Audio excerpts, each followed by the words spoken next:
And as a church, you came together and really supported the meaning behind Shield 16. And it's an honor and a privilege today to introduce to you Mr. Jake Skifstad, who is the president and founder of this organization. And I'm going to allow him to give you the background and to tell you some more about it. So, without any further ado, please welcome to Mount Tabor, and let's welcome Mr. Jake Skifstad.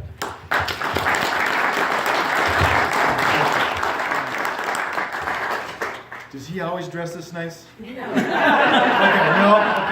It's really hard to follow a guy that looks pretty short. So, thanks for dressing up today, and thanks for getting us. So, good morning, Mount Tabor Baptist Church. How are you guys? Good. Awesome. Well, my name is Jake Skifstad, like he said, and I hope when you guys came in this morning, you guys were excited by what you see behind me. The story of Shield 616 is part of my testimony, and in December of 2007, I was working with the Colorado Springs Police Department. I was with them for just under 14 years, and I was involved in the New Life active shooter that happened in December of 2007. And I can tell you, being a police officer, and if you know anything about it, thankfully he was stopped before the first officer got on scene. But I can tell you, when you go to a situation like that, and you have to go to a church and see bullet holes in the walls, and seeing shattered glass, and seeing, death in the hallways, it really affects every officer. And it affected me being there that day. But more than that, as a believer, I looked at it from a little bit of a different perspective of, man, this should be a safe place to worship. And it really bothered me. One of the jobs I had that day, I was there for hours. While the SWAT team was clearing everything out, one of my jobs was to guard the suspect who was deceased in the hallway. And so I had hours to look at him, to examine what he was wearing, to examine the weapon that he brought, to see all the magazines, all the ammunition that he brought that morning. Obviously, we all know his only intent that morning, and actually the night before, was to kill and destroy. And so he had brought in an AR-15, as you guys know, and they call them an assault rifle. A lot of people don't realize, though, that as a police officer, the men and women, the true first responders, I'm not talking about SWAT, the men and women that you see in the police cars, we wear what we call a soft vest. And that only stops against a handgun round. That's going to do nothing against a rifle round. In fact, I might as well be wearing what you're wearing right now, because it's going to give you the same amount of protection as my soft vest is going to provide me against a rifle. And so I went home that night and was talking with my wife, and I tell you what, it was the easiest sell ever. I said, honey, I want to come home at night to you and the kids, and, I want to be here for you. I need to spend $600 to buy something that's going to save my life. And of course she said yes. I started doing some research, and I said, this is really hard, because I learned when I was doing my research that there wasn't a whole lot of stuff at that time on the market that was specifically designed for the street cop. There was a lot of stuff custom made for military, as there should be. There was a lot of stuff custom made for SWAT, as there should be. But there was nothing really on the market that was targeting what I call our true first responders.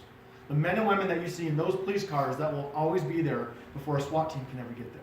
In fact, a lot of these active shooters take place and are over with before a SWAT team can ever get there. And that's what happened in December 2007. There were dozens and dozens of police officers, deputies, and troopers on scene before the first SWAT guy got there. And so I started doing this research, and I pieced together a vest. It wasn't quite right, but it was as close as I could get. That would be something that I could rapidly throw on over my uniform in a really small police car that would give me the protection I needed to handle that type of a threat, a rifle threat. Well, I got it approved through our agency, and I would start to deploy it on certain situations. Now, I would deploy it about 3 dozen times a year in Colorado Springs. And I'm sure you're probably wondering what on earth is going on in Colorado Springs. Well, that doesn't mean there's 3 dozen active gunmen in Colorado Springs, but the situation was such that I needed a little bit more protection, or I had to carry some different gear, or this was going to be a prolonged event going after a barricaded suspect or an armed and dangerous individual. And other officers would see it, and they'd say, hey, where'd you get that? And I'd have to tell them, well, I got it from 5 different websites. I had to piece it together, and I actually got the rifle plates from a retiring Army sergeant on Craigslist. So good luck finding that. And so I started going along. Well, that turned into a business. There were so many officers that came to me saying, hey, I need this. I need this. I want to spend my own money on this because I need it. I'd probably say high 90% of agencies across the country do not issue that type of gear because for the most part they can't afford it. They can't afford something that doesn't get used very often, or at least we hope doesn't get used very often. And so we started selling this kit that we had pieced together, and we started selling it all over the country. Officers know they need this. Here's something that's kind of pieced together close enough, and we were selling them all over the place. And it wasn't until the Aurora Theater shooting when a bunch of those officers came to me and said, hey, I need this kit, where we decided we've got to develop a kit that's designed by street cops for the street cop. And that's the kit that you see behind me here today. And so we fully expected to start selling this. It took us 1.5 years to develop this kit, to get the vests, to go through all the prototypes, and to find something that is simple and quick, but effective. And we fully expected to start selling it. Now, this was at the same time that Ferguson was happening, and we all saw what happened in Ferguson. I call it the unleashing of this extreme hostility that's being directed towards law enforcement. And that's affecting every single officer across the country, including the local ones right here. And it affected me. And it still is affecting law enforcement. Nobody can put their finger on it, but something was unleashed during that situation. And law enforcement has always been hard. Law enforcement has always been dangerous. But it just seems like, for whatever reason, since that incident, it's only harder and more dangerous to be in law enforcement. And so you see officers being portrayed on the national media oftentimes as the bad guy, as the problem. And if you think about what an officer does every single day, what do? We go deal with problems all day long. And if you think about your own problems that you have, you're probably not in a very good mood. And so we get to go deal with people who usually aren't in a good mood, probably don't want us there, all the way up to just flat out hostility and disrespect towards us. And now we have to go turn on the news when we get home and be portrayed as that bad guy. And that's having a bad mental effect on our officers, including myself. It's making us question, hey, is my community worth fighting for? Does my community support me? Am I making a difference in my community? Because if you think about it, we only deal with a very, very small fraction of the community. We don't get to deal with the good members of the community because you guys don't need our services. And so it's really easy to become lopsided in your view of your community. And now as you're seeing this happening, officers are getting more and more withdrawn, more and more isolated from their community, and that is very dangerous. A good police department has a good relationship with their community. And the only way that they're going to succeed is if the community and law enforcement can work together. And so, at this time, God started to reveal a vision to me. I didn't know exactly what it was, but He started to tear my heart apart. And it was so strong that I could barely sleep at night. We've got to start doing something for our law enforcement. And we've got to start doing something now. And so I started to struggle in this question as God was starting to reveal what is now Shield 616. But I started to struggle as a business owner. We were selling these kits. How am I, the only employee of this business, supposed to make an impact on our local law enforcement? How am I supposed to make an impact on officers, deputies, troopers who live across the country that I'll never see and probably never talk to? What am I supposed to do? How am I supposed to make a difference? That was the devil throwing those darts at me, saying, Jake, you can't do this. Jake, you can't do this. And so I started to pray very specifically. I said, Lord, I don't know what you're calling me to, but you're calling me to something. And I need whatever resource to be brought to me because I can't figure it out. And so I was fully expecting it to be some sort of a literature or to partner with some type of a ministry that would do the faith-based, the ministry aspect towards law enforcement. And so I started to pray very specifically for that. That was me trying to figure this out. That was me getting in the way of God's will. That was me thinking, hey, I know what to do here. This is what God wants me to do. And so I started praying, and I started doing some research, I started doing some specific research into ministries that minister to law enforcement. That's what they do. And in the springs, in what research I did, I couldn't really find anything local. I remember reading one about, it's called Peace Officers International. And obviously they do international work, but they were doing something on the East Coast, and I read an article and just quickly dismissed it. But I was still praying every day, specifically, Lord, bring that resource to me. Be clear to me. Bring it to me. Well, that next week, I was working, and I walked into our lineup room, and I was going to do some paperwork, and I saw a small bag of candy bars on the desk, and I went to grab one. And something under the bag caught my eye. It was a little 1x3 piece of paper, and it had a little green badge on it underneath it. And the badge was the only thing sticking out from the bag. So I pulled it out and looked at it. Lo and behold, Peace Officers International was coming to Colorado Springs. And they were shifting gears, and they were going to start ministering to local law enforcement. And lo and behold, they're based out of Monument, Colorado, which is just on the north end of Colorado Springs. So I was like, holy smokes. And then I read, my goodness, they're coming next week to the Egg and Isle, which is across the street from my police station. So talk about having this resource brought to me. So I was like, okay, this is God's work. I'm supposed to partner with this ministry. They're going to do the ministry aspect for me.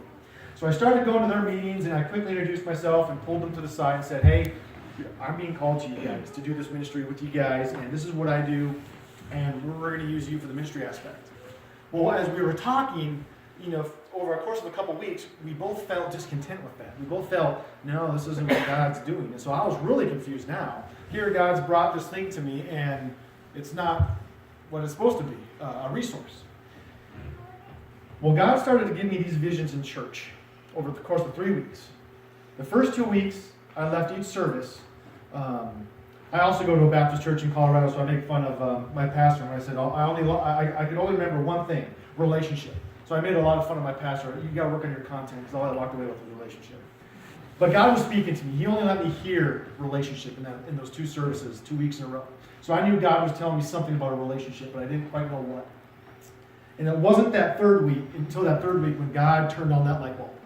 And during that service, I don't remember anything about that third service. God was speaking to me in that service, revealing with 20/20 clarity Shield 616. And he said, Jake, I don't want you to be the ministry aspect of this, but I want you to be a bridge between your local faith-based and your local law enforcement, specifically the church congregation. We have got to start rallying our local faith-based around our law enforcement. If we're going to start seeing a change, if we're going to start seeing an improvement in America, I firmly do believe that it is the church that is going to make that difference.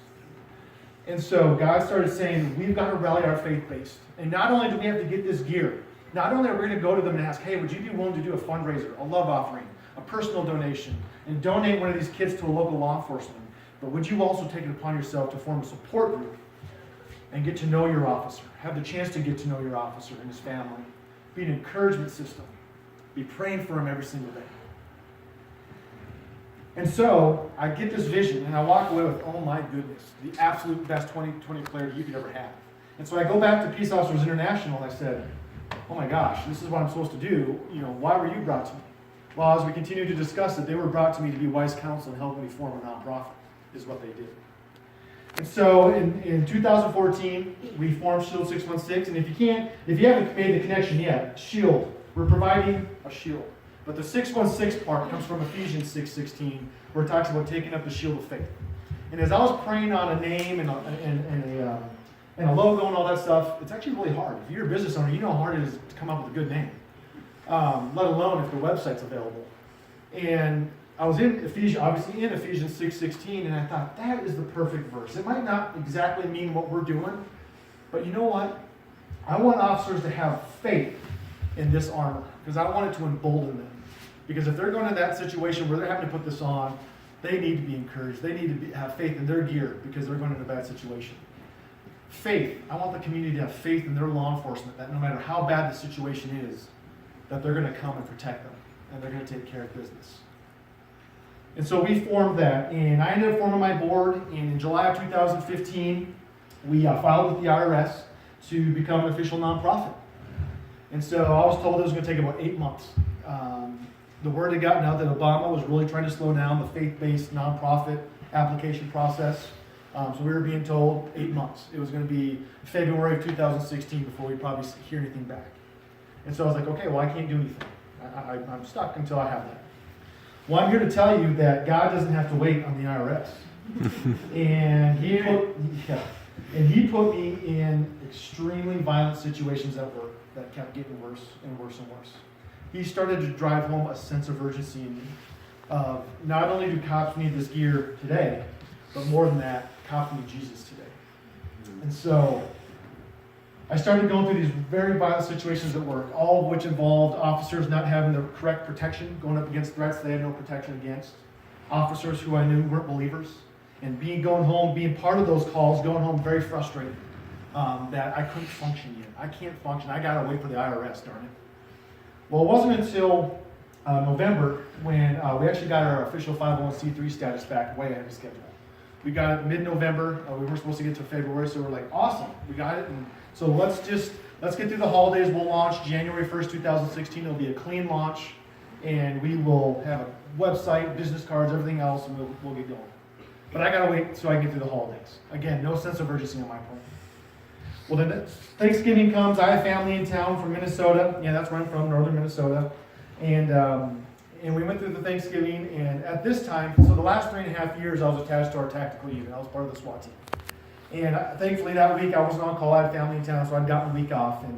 And I'll never forget, Black Friday morning, 2015, mid-morning, our wives were out shopping, doing the typical Black Friday thing, and my SWAT pager goes off. And I actually laughed out loud. I said, man, these guys are going to be mad.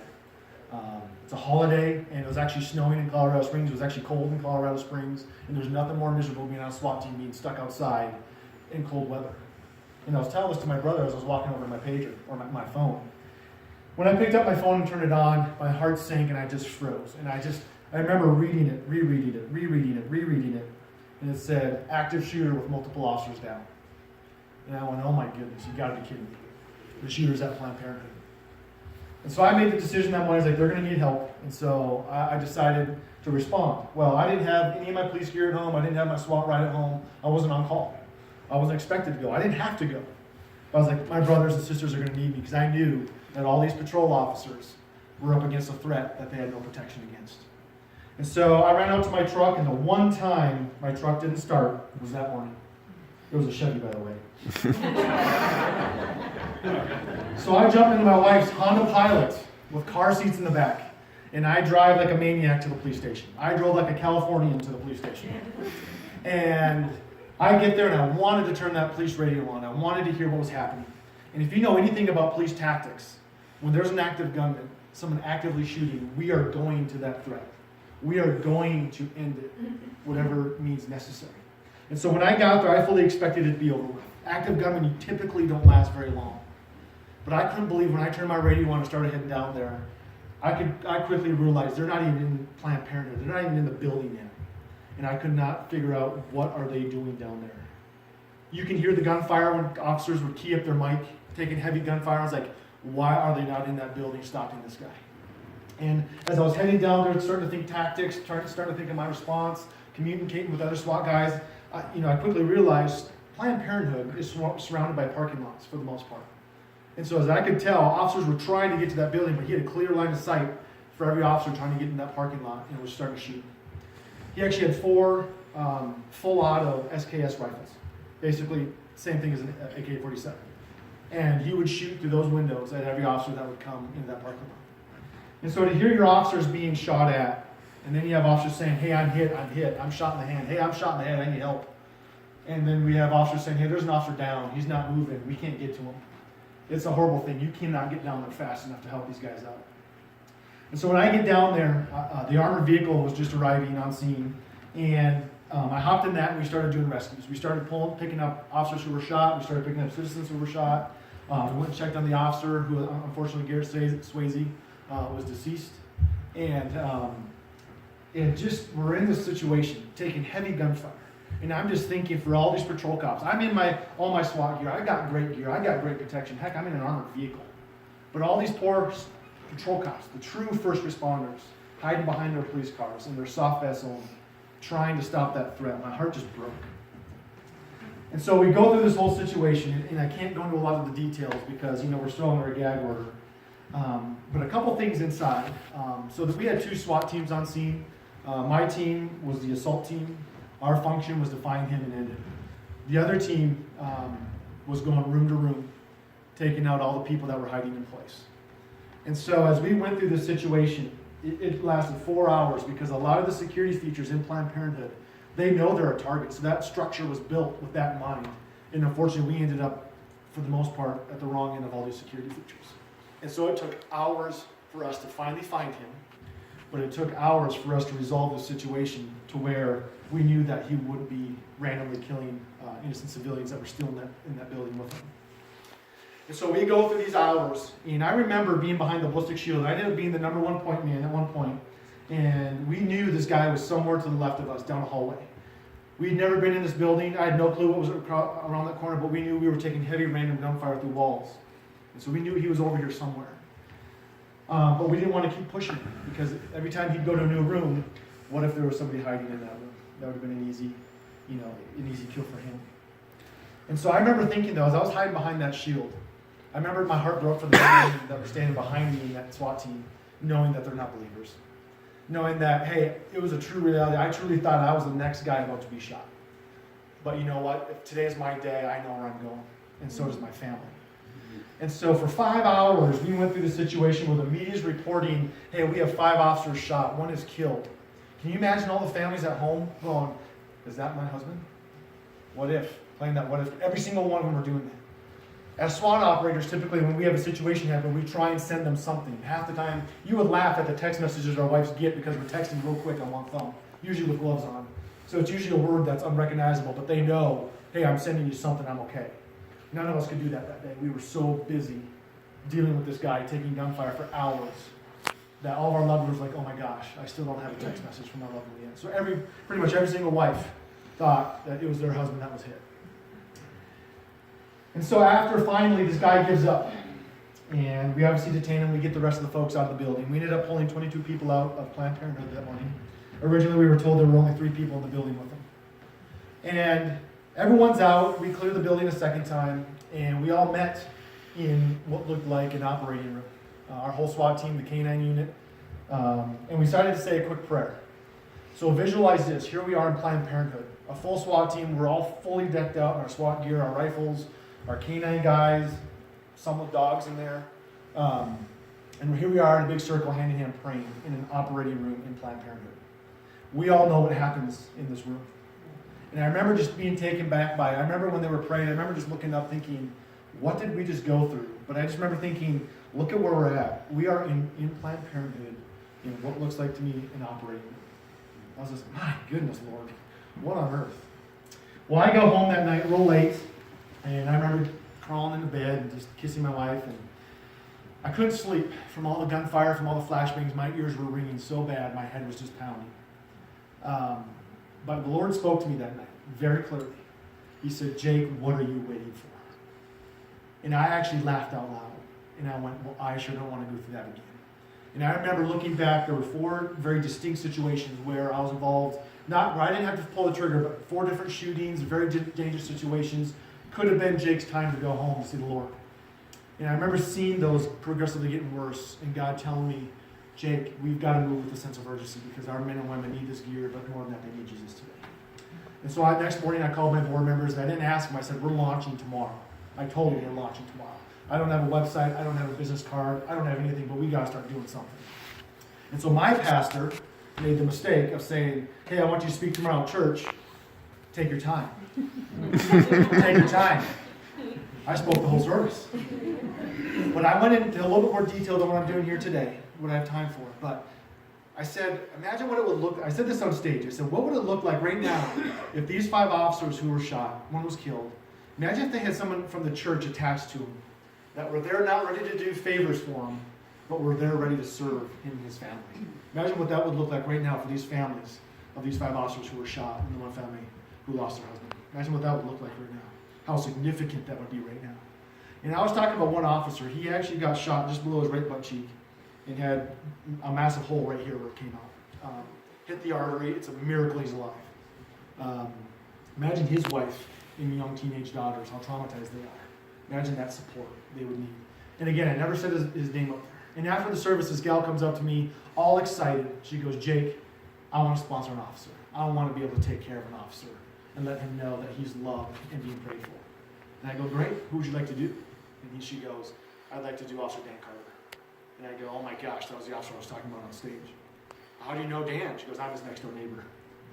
And so a total God moment. Our first officer who got supported was an officer who needed it at that exact second. And to see what they have done for him and that family, I can tell you that is a bond that's not going to be broken. And so that's what we've been doing. We've been going to churches. We've been going to foundations, businesses, individuals that we know.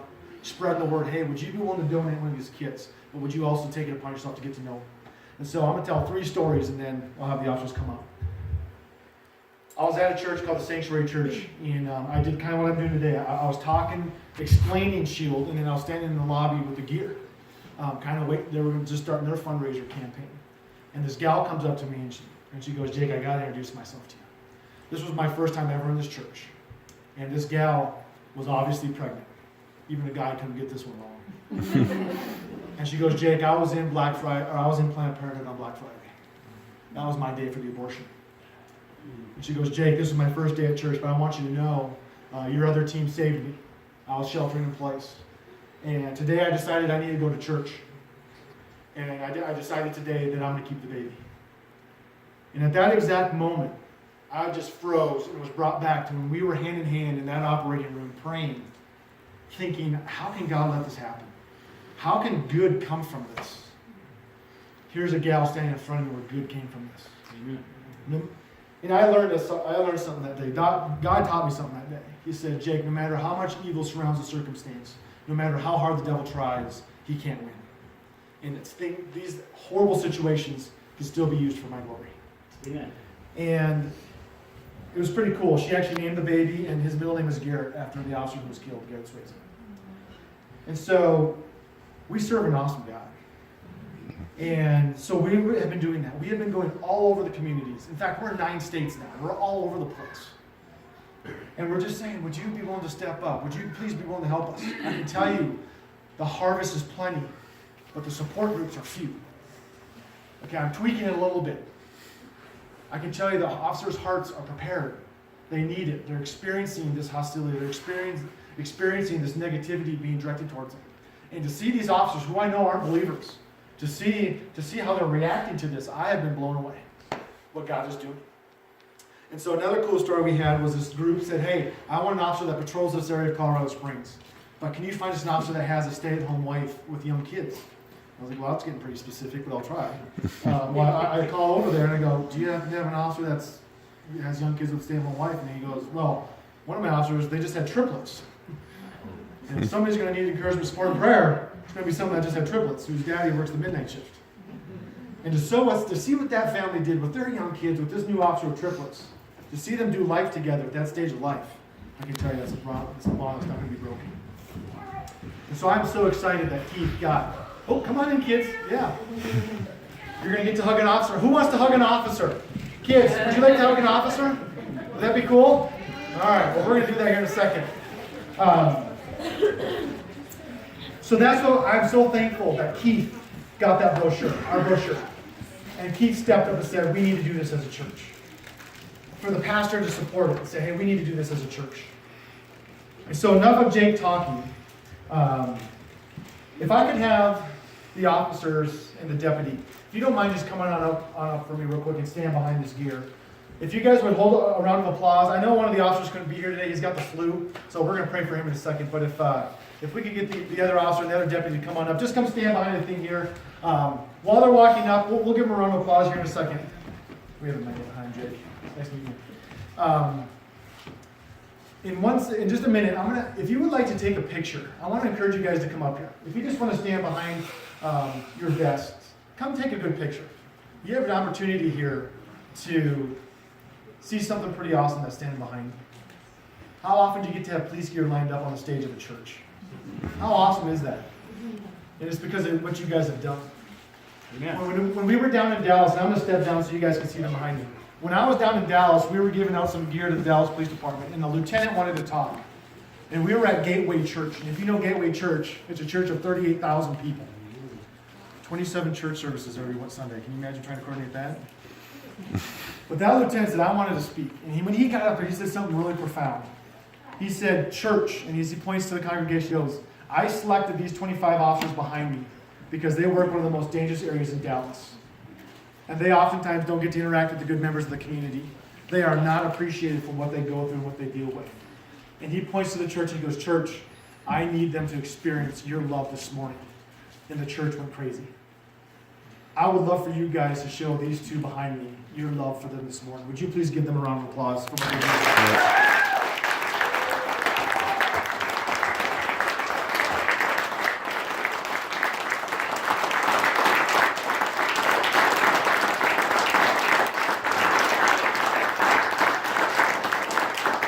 Thank you. Church, have a seat. This morning when you came in, you saw just these vests up here. And they had a monetary value. And I cannot thank you enough for fundraising, for making this happen. But I want to tell you right now, as you look up here and you see these vests with these officers standing behind them, your donation is now priceless because these lives are now attached to them. And I hope that just makes you proud. On the inside of this vest, I'm going to do your vest real quick. I want to show you something. Give me 1 second here.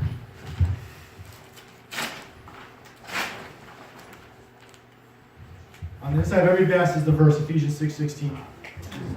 Because I want this to serve as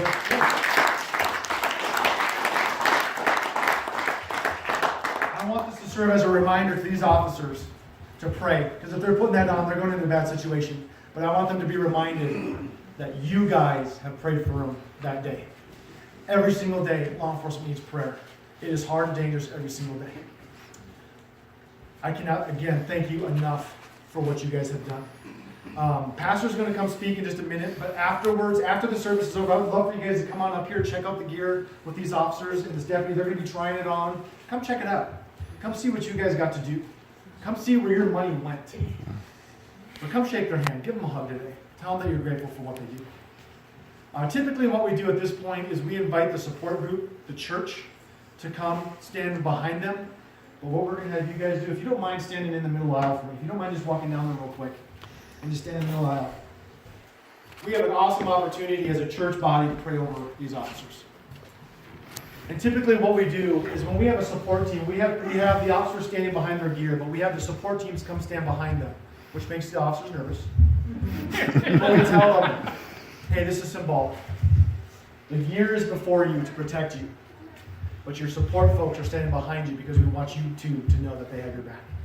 And they're going to be praying for you, they're going to be supporting you, and make sure that you're taken care of throughout the year. So church, if you would, I know this is the middle of service, but I want all of us to come together. If you would please come on up here, let's lay a hand on these two. If I could get Jeff to come on up. Jeff's going to pray over the gear, the officers, and the support teams. But let's lay a hand on these folks, and let's pray over them.